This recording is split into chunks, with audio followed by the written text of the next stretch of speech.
हुए जल का आचमन करने से तुरंत समाप्त हो जाते हैं।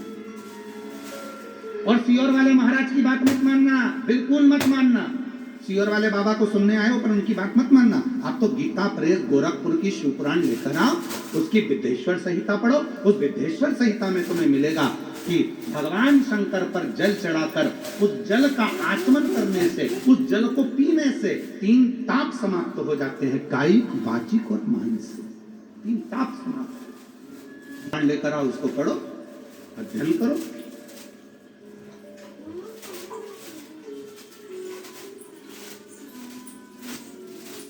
जरूरी नहीं है कि तुम हमारी बात मानो, बिल्कुल मत मानो। आप तो पढ़ो, अध्ययन करो, स्मरण करे।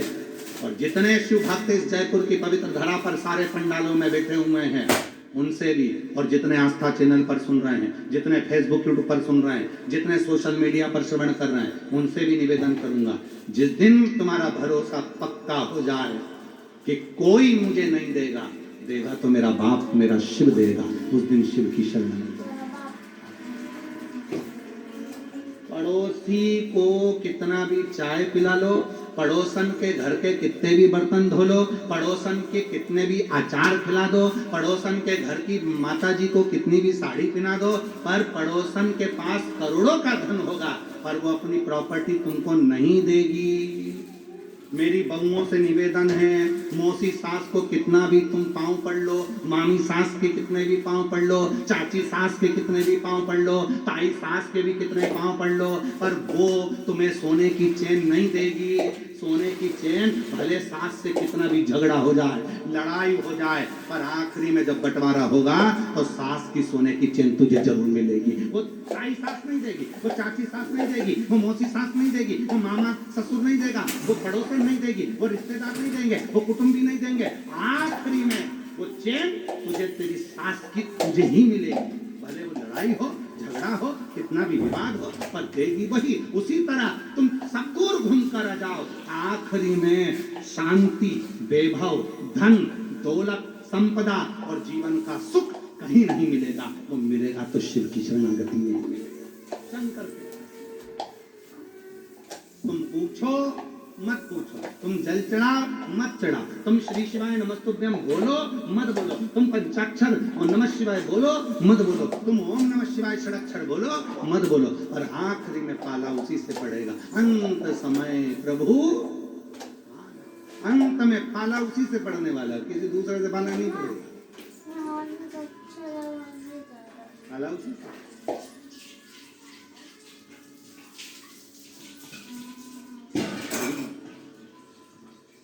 और मैंने तेरे अंत में उसी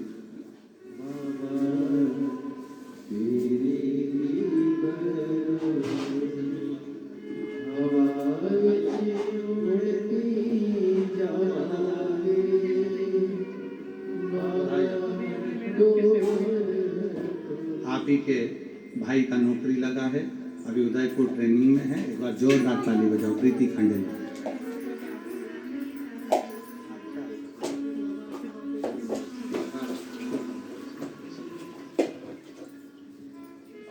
जो जैसी भावना लाया वो वैसा नहीं, खाली उसे लौटाया वो मन ही मन और कर दिया माला माल काशी वाले, लुटा दिया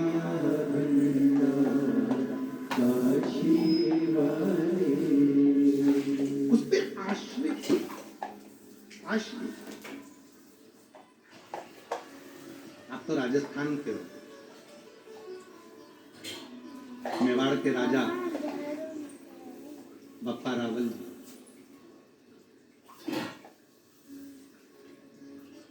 जिन्होंने एक लिंग की स्थापना करवाई। आप राजस्थान के हो, उदयपुर से 22 किलोमीटर की दूरी पर भगवान श्री एकलिंग जी का मंदिर है। गए हो कभी कि नहीं? गए हो मेवाड़ के राजा कर रहा।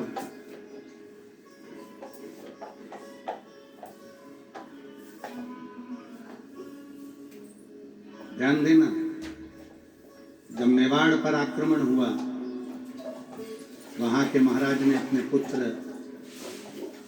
बप्पा रावल जी को एक गुरु के पास में वन में भेज दिया। तो बप्पा रावल जी वन में चले गए, छोटे थे, वहीं पर शस्त्र विद्या, वहीं शास्त्र विद्या, सारी विद्या उन्होंने वहीं ग्रहण की। एक दिन गुरु जी के मुख से निकल गया, वीरों की भूमि है राजस्थान,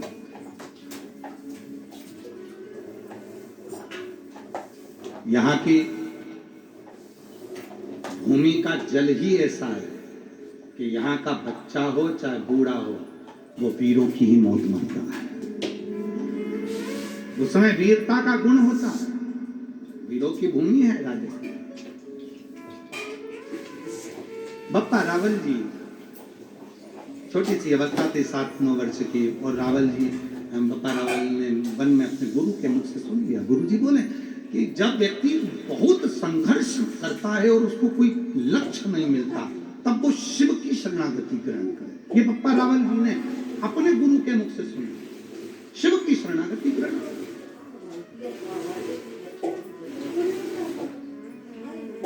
और बप्पा रावल जी ने शिव शरणागति का वो भाव सुन लिया, धारण कर लिया। एक दिन बप्पा रावल जी जब छोटे थे, पहुंच गए वन में, गुरु जी से कहा गाय में चराऊंगा। ठीक है, चले जाओ। बप्पा रावल जी गाय चराने के लिए गए, शिव की साधना में ऐसे डूब गए कि उनके गुरु उनको ढूंढने के लिए निकले। गुरु और गुरु जी ने उनको ढूंढा। बप्पा रावल जी तो तप में लीन थे। शिव पुराण में हम वर्णन करें बप्पा रावल जी का चरित्र, तो शिव के भक्त के रूप में उनका चरित्र का वर्णन करें। बप्पा रावल जी जब शिव से साधना करते थे तो शिव उनके सामने आकर बात करते थे। मेवाड़ के वो राजा, एक दिन शिव जी ने कहा बप्पा रावल से, ये पूरा मेवाड़ मैं तुम्हें देता हूं। बप्पा रावल जी ने कहा दुश्मनों ने आक्रमण कर कर अपना बना रखा है, कैसे मिलेगा। बप्पा रावल जी से शिव जी कहते हैं तो तलवार उठा, तलवार तेरे हाथ में होगी, बल शिव का होगा,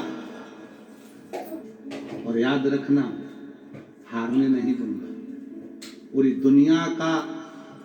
दुनिया का एक राजा बप्पा रावल जी एक ऐसे थे जिन्होंने अपनी लाइफ में, अपनी जिंदगी में कोई युद्ध नहीं हारा था और धर्म के लिए आगे बढ़कर लड़ते थे। तो दरवाजे पर श्री शिवाय नमस्तुभ्यं देखकर वापस लौट जाएगी, खुशियां उसमें प्रवेश कर।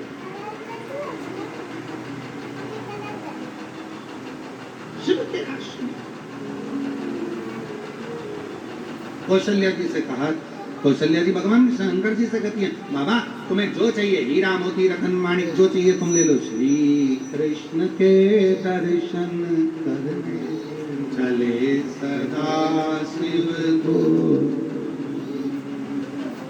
भगवान कृष्ण के दर्शन करने के लिए आए। शिव जी ने कहा कुछ नहीं चाहिए, केवल लाला का दर्शन। दर्शन करा, दर्शन करने के बाद लाला को जब कौशल्या जी ने अंदर पल्ले में सुला दिया, कौशल्या जी हाथ जोड़कर खड़ी, मेरा काम है किस्मत बताने का नहीं, भाग्य बताने का नहीं, मेरा काम है किस्मत बनाने का, भाग्य बनाना। मैं बताता नहीं हूं। कई लोग हमारे पास भी आते हैं, हमसे भी कहते हैं क्यों बाबा जी तुम इतनी कथा कहते हो, तुम इतने उपाय बताते हो, लोगों का इतना फायदा होता है, क्या तुम किसी का, हमारे बेटे का भाग्य बता दोगे, हमारे बच्चे की किस्मत। अरे बाबा हमारी अपनी किस्मत हमें नहीं मालूम तो हम तुम्हारी क्या खाद बताएंगे।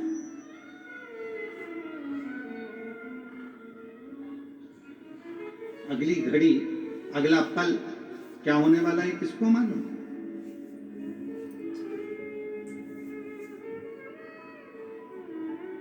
नहीं, हाँ इतना जरूर है, हम किस्मत नहीं बता सकते, पर इतना जरूर है, शिव महापुराण की कथा जो दिल से सुनता है, शंकर को एक लोटा जल चढ़ाता है, श्री शिवाय नमस्तुभ्यम जो गुनगुनाता है, उसकी किस्मत मेरा भोले बाबा जरूर बना देता है। उसका एक पत्र है, अच्छा है, पत्र देखिए, बड़ा सुंदर है।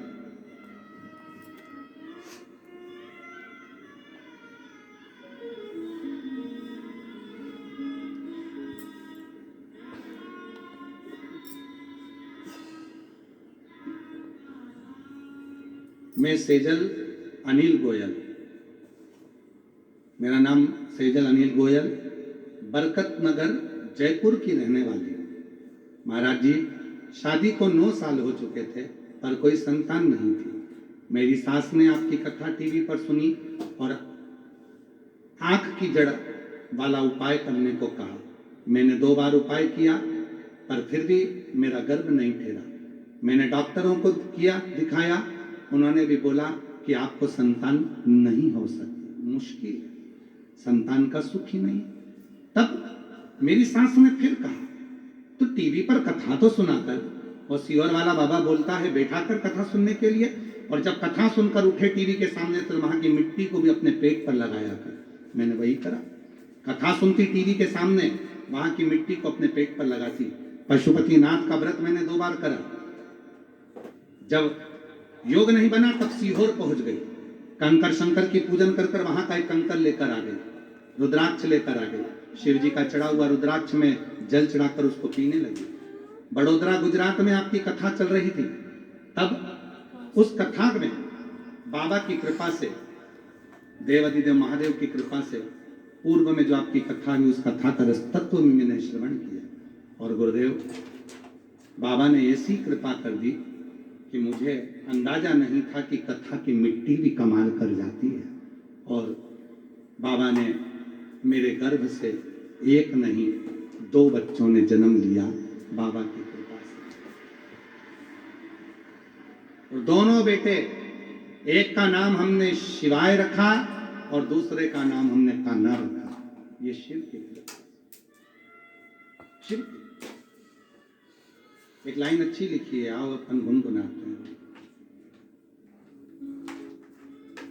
सच कहते हैं हर कंकर में शंकर है, एक बार विश्वास करके देखो।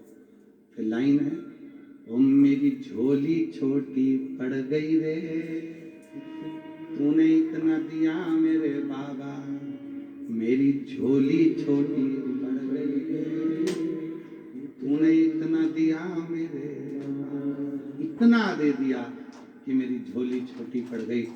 2 संतान, 2 पुत्र मेरी गोदी में 9 साल के बाद, 9 वर्ष के।